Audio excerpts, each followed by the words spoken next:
నువ్వు ఎవరితో ఏ హీరోయిన్తో యాక్ట్ చేయాలని కోరుకుంది? నాకానా హీరోయిన్లు అంటే 2 years 3 yearsలో మారిపోతున్నారని నాకు అంత.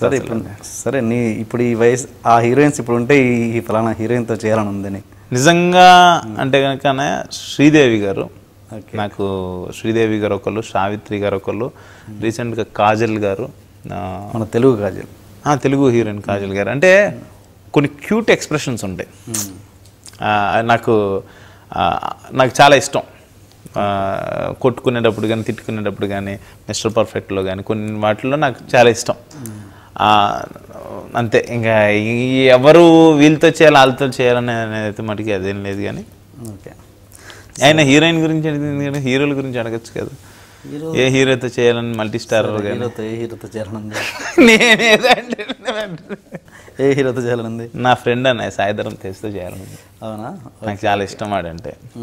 అంటే మీరు ఎట్లా ఫ్రెండ్స్? క్రికెట్ సీసీఎల్కి ముందు నుంచే మాకు ఒక 5-6 years నుంచి మేము నైట్ మ్యాచెస్, క్రికెట్ మ్యాచెస్ దగ్గర నుంచి నాకు చాలా క్లోజర్ ఉన్నాను.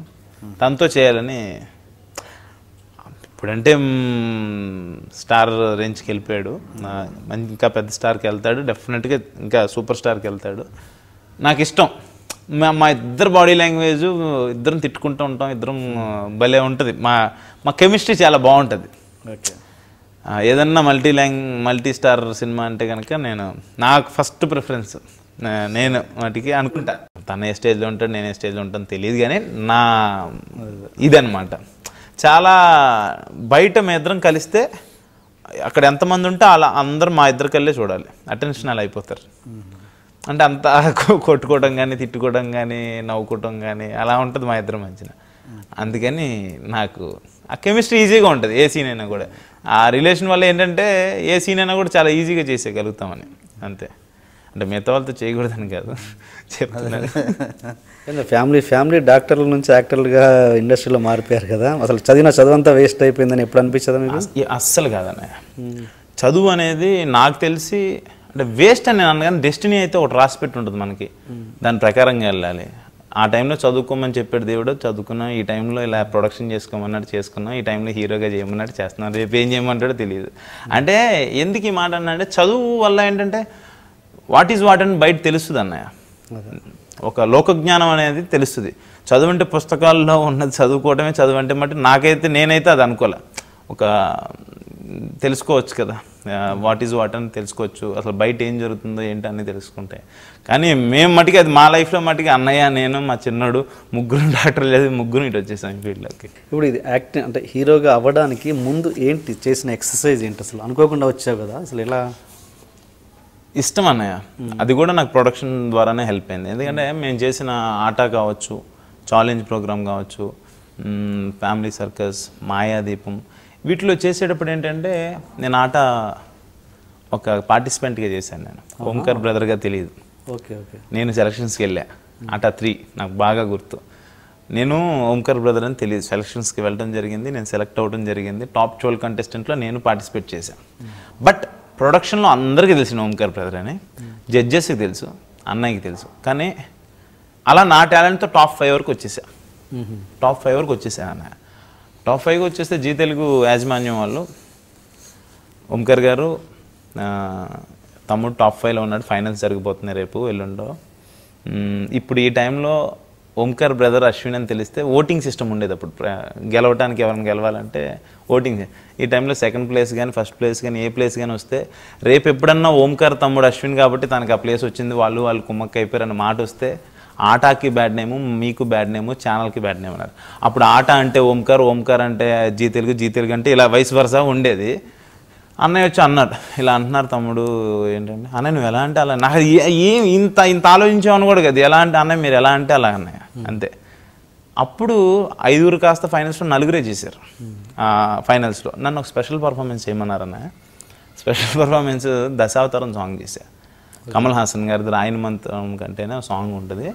ఆ సాంగ్ కోసం నేను దగ్గర 10 నుంచి 12 కేజీలు ఇలా బాడీ అలా అవ్వాలి, అలా ఉండాలని చెప్పి గుండు కొట్టించుకొని పిలక పెట్టుకొని సేమ్ యాస్టీస్ గెటప్గా చేశాను. అందరూ స్టాండింగ్ ఓవేషన్ ఇచ్చి అందరూ నాకు క్లాప్స్ కొట్టారు. ఆ రోజు అంతా బాగానే ఉంది. బాగా చేసాను. నాకు అసలు ఏమీ లేదు మైండ్లో, అన్నయ్య చెప్పాడు చేశాను అంతే. అన్నయ్య ఏం చెప్తే చేయటం తెలిసి చేసేసాను, అయిపోయింది. ప్రతి పర్ఫార్మెన్స్ అవ్వగానే మాట్లాడతారు జనరల్గా. ఆ రోజు అన్నయ్య మాట్లాడుతున్నాడు, నేను వింటున్నా. ఈరోజు అశ్విన్ ఫైనల్స్లో లేకపోవడానికి కారణం ఏంటో తెలుసా అని అన్నారు అన్నయ్య. నేనేమనుకుంటాను, జనరల్గా బ్రదర్గా నేను ఉండకూడదు కదా, అందుకని చెప్పి మామూలుగా ఏదో చెప్తానికే అని అనుకున్నారు. నేను అలాగే ఫీల్ అయ్యేది యాక్చువల్గా. సడన్గా ఈరోజు అశ్విన్ ఫైనల్స్లో లేకపోవడానికి కారణం వాడు నా తమ్ముడుగా పుట్టడం, వాడు చేసుకున్న పాపం అన్నాడు స్టేజ్ మీద. నువ్వు నమ్మవన్నయ్య, ఏడ్చేసాను నేను. అంటే నాకు మైండ్లో లేదు ఈ మాట అంటాడని ఎక్స్పెక్ట్ చేయలేదు. అన్నయ్యే లోకం అనుకొని వచ్చాం మేము. ఆ మాట, వీడు నా తమ్ముడుగా పుట్టడమే వాడు చేసుకున్న పాపం. ఎంతోమంది తమ్ముళ్ళకి ఈ స్టేజ్ ద్వారా నేను ఎంతోమందికి లైఫ్ ఇచ్చాను, బట్ నా తమ్ముడికి నేను లైఫ్ ఇవ్వలేకపోయాను. నిజంగా వాడు నా తమ్ముడుగా పుట్టడం, వాడు చేసుకున్న పాపం. నా తమ్ముడుగా పుట్టకపోయినంటే నేను అందరు తమ్ముళ్ళని ఎంకరేజ్ చేసినట్టు నేను వాడిని ఎంకరేజ్ చేశాను. వాడు ఎంత బాగా చేసినా నేను స్టేజ్ మీద ఏ రోజు వాడిని పొగడలేదు అని ఆయన చెప్తే నేను ఏడ్చేసాను. అసలు నాకు ఏం చేయాలో అర్థం కాలే. చిన్న పిల్లోడు ఏడినట్టు. ఆ డ్రెస్ కూడా ఎలా ఉంటుందంటే పంచి కట్టుకుని ఉన్నా, అసలు లిటరల్లీ నాకు కళ్ళం ఇచ్చాను, ఎక్కులు పెట్టి ఏడ్చాను ఆ రోజు స్టేజ్ మీద. అంటే అన్నయ్య దగ్గర నుంచి నేను ఎక్స్పెక్ట్ చేయలే ఆ మాట అంటాడని. ఈరోజు నా తమ్ముడే లేకపోయింటే నేను ఈ స్టేజ్లో ఉండేవాన్నో, నేను డాక్టర్ చదివి ఎటు నుంచి ఎటు వెళ్ళామో నాకే తెలియదు. బట్ వాడు నాకు అంత చేస్తే నేను వాడికి ఏం చేయలేకపోతున్నా. బట్ తమ్ముడు, నేను నీకు మాట ఇస్తున్నా, ఏదో రోజు నిన్ను నిలబెడతాను, నేను హీరోగా నేను నుంచో పెడతాను తమ్ముడు, నీ కోరిక నేను తీరుస్తాను అన్నాడు. అంటే ఆయన నాకు హీరోగా నిలబెట్టారనో లేకపోతే అలా అని, ఇట్స్ లైక్ గ్రేట్ అంతే. ఈ మాట నిలబెట్టుకున్నారని కాదు, అంటే అంత ఓపెన్గా మాట్లాడతారు, నిజాయితీగా. ఆయన ఆ రోజు స్టేజ్ మీద అలా చెప్పంగా నాకు ఎడ్ చేస్తూ ఉన్నా. అలా మా బాండింగ్ అలా ఉంటుంది అన్నయ్య. ఏమో చాలామంది అంటుంటారు, మీలాంటి బ్రదర్స్ని ఎక్కడ చూడలేదండి. చాలా రెస్పెక్ట్ అన్నయ్య. నాకన్నా ఒక 4-5 years పెద్ద అన్నయ్య నాకన్నా. ఒక భయం, భక్తి, ప్రేమ అన్నీ అన్నయ్య అంటే. ఎందుకంటే డాడీ ఒక 8 years 9 years నుంచి పారలైజ్డ్ అన్నయ్య, నడవలేరు, బెడ్ రీడ్ అని ఆయన. అన్నీ అన్నయ్య. అప్పటి నుంచి మేము చదువుకున్నప్పటి నుంచి అన్నయ్య మొత్తం. అంటే అంత రెస్పాన్సిబిలిటీ ఉండరు అన్నయ్య, ఈ రోజుల్లో ఉండరు. నేను మా అదృష్టం ఆయన బ్రదర్గా పుట్టడం. మా అమ్మోళ్ళు అలాంటి అన్నయ్యకి తమ్ముళ్ళుగా పుట్టించడానికి వాళ్ళకి థ్యాంక్స్ చెప్పుకోవాలి ఫస్ట్ మా అమ్మ నాన్నకి. ఎందుకంటే నేను చెప్పుకుంటుంటాను ఈ మాట, నా గొప్పతనం ఏం లేదన్నయ్య. నేను ఈరోజు హీరో అయ్యానంటే బికాజ్ ఆఫ్ మా అన్నయ్య. మా అన్నయ్య లేకపోతే నేను లేను. మా అన్నయ్య నా లైఫ్. ఎందుకు అంటే అన్నయ్య గురించి ఏంటి ఆ తమ్ముడు అలా చెప్పుకుంటున్నాడు అని అనుకోవచ్చు. బట్ ఓంకార్ అన్నయ్య లాంటి అన్నయ్య ఉంటే కనుక ఎలాంటి తమ్ముడైనా డెఫినెట్గా తన డ్రీమ్స్ని అచీవ్ చేసుకుంటాడు అన్నయ్య. ఇది మటు కన్ఫర్మ్. ఎందుకంటే తన అన్నయ్య అలా అలా అలా అలా కేర్ తీసుకుంటాడు. చాలా ప్లానింగ్ ఉంటుంది. చాలా అంటే ఎప్పుడు ఎక్కడ ఎలా ఏం చేయాలి ఏంటి అని చాలా ప్లానింగ్ ఎక్కువ ఆయనకి.